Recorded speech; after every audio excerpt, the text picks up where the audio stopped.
अस्सलाम वालेकुम नाजरीन, जनरल अमजद शेख के प्रोग्राम डिफेंस मैटर्स के साथ मैं हूं इश्तियाक गुंदल। और डिफेंस मैटर्स के अंदर हम बात करते हैं उन हालात वाक़यात की जिनका तल्लक बिलवास्ता ये बिलावास्ता पाकिस्तान के दफ़ाई मामलात के साथ होता है या पाकिस्तान के साथ होता है। भारत ने 2015 और 2016 का जो बजट अनाउंस किया था उसके अंदर उन्होंने गुज़श्ता बजट की निस्बत उसके अंदर $4 अरब जो थे वो इजाफी रखे। किसके लिए? दफ़ाई मामलात के लिए, जिसके साथ मजमूई तौर के ऊपर भारत के दफ़ाई मामलात के लिए जो बजट था वो $41 अरब तक पहुँच गया। एक तरफ हम देखते हैं कि भारतीय वज़ीर आज़म नरेंद्र मोदी जो कि फ्रांस के दौरा उन्होंने किया और वहाँ पर उनके फ्रांस के साथ मुख्तलिफ मुआहदे हुए, और इसके साथ हम देखते हैं कि ये जो भारत का बढ़ता हुआ जंगी जुनून है इसके पीछे क्या वजह है। ये जो भारत का बढ़ता हुआ जंगी जुनून है, क्या भारत किसी से खतरा महसूस कर रहा है या फिर वो इलाकाई चौधरी बनने के जो है अमल के अंदर है और उसमें मसरूफ़ अमल है? इस पर बात करेंगे। इससे जैन साहब, भारत के दिफा के हवाले से बात हो रही थी कि 2015 और 16 के अंदर उन्होंने जिस तरीके से $41 अरब तक अपने बजट को बढ़ाया है, अब जो है भारतीय वज़ीर आज़म फ्रांस के दौरे, कुछ अहम मुआहदे, तो आप इस पेशरफ्त को कैसे देखते हैं? ये भारत का जंगी जुनून जो है रोज़ बरोज़ क्यों बढ़ता जा रहा है? देखिए, भारत बुनियादी तौर पे एक बड़ा एम्बिशियस मुल्क है। ऐसा मुल्क है जो कि बहुत बड़ी बड़ी ख्वाहिशात रखता है। किसी हद तक वो जस्टिफाइड भी है इस लिहाज से कि एक बहुत बड़ी आबादी है, बड़ा वसी मुल्क है। तकरीबन 1 अरब से ज़्यादा, 1 अरब और 20 करोड़ के करीब आबादी बताई जाती है। उसके साथ साथ ये है कि भारत ने पिछले कुछ अरसे में, पिछले 10-12 साल में माशी तरक्की जो है वो काफ़ी ज़्यादा की, और आज उनके जो रिज़र्व्स हैं फॉरेन एक्सचेंज के वो काफ़ी ज़्यादा है। जिस भी मुल्क के पास फॉरेन एक्सचेंज के रिज़र्व्स होंगे वो लाजमन अपनी मर्ज़ी से अपनी ज़रूरियात पूरी करना चाहेगा, और बाहर के ममालिक उसके पास फ़ौरन अपनी चीज़ें लेके आएंगे कि जी इसमें से हमसे ये ख़रीद लें, हमसे वो ख़रीद लें। उसकी वजह उनको नज़र आता है कि भी पैसे इनकी जेब में हैं, ये ख़रीद सकते हैं। तो इस वजह से भारत अपने एक जुनून को उसकी तस्कीन करने के लिए अपनी दौलत को इस्तेमाल करना चाहता है। अब उसमें मोदी साहब के हुकूमत में आने के बाद तेज़ी आई है। ये तो सिलसिला पहले से भी था। पहली हुकूमतें गालिबन ये सोचती थीं कि अवाम की फलाह पे भी कुछ खर्च होना चाहिए। अगर हमें कारोबार में पैसा मिल रहा है, आमदन आ रही है, तो इस आमदन में आपके लोगों का भी कुछ हिस्सा है। लेकिन मोदी साहब की सोच कुछ मुख्तलिफ है। मोदी साहब के ऊपर जंगी जुनून कहीं ज़्यादा है, क्योंकि उनके अंदर तासब है। एक मुतस्सब किस्म के वो लीडर हैं अपने मुल्क के, और उनके हाथ अक़लियतों के खून से रंगे हुए हैं, मुसलमानों के, ईसाइयों के।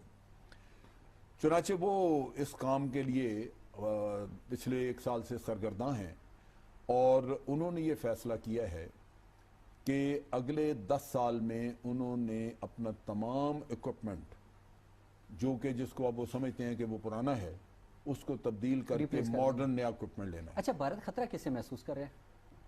देखिए, भारत को बुनियादी तौर पे तो किसी चीज़ से खतरा कोई नहीं है।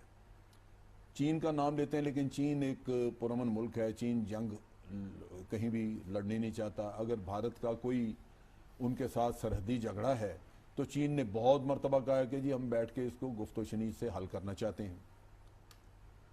बुनियादी तौर पे जो इख्तलाफात हैं वो पाकिस्तान के साथ हैं, और भारत उसमें हरदर्मी और आप ये कह लीजिए कि हाई हैंडेडनेस से काम कर रहा है कि उन मामलात को एड्रेस कर ही नहीं रहा, उनका सोल्यूशन करना ही नहीं चाहता, जिसकी वजह से वो मसाइल लटके हुए हैं। वरना तो जो जितने भी इख्तलाफात हैं या जो चीज़ें अगर कभी भी बैठ के खलूस के साथ उनके ऊपर बात की होती तो आज वो मसले हल हो गए होते। लेकिन भारत ये करना नहीं चाहता, और उसमें उनकी बदनीयती शामिल है।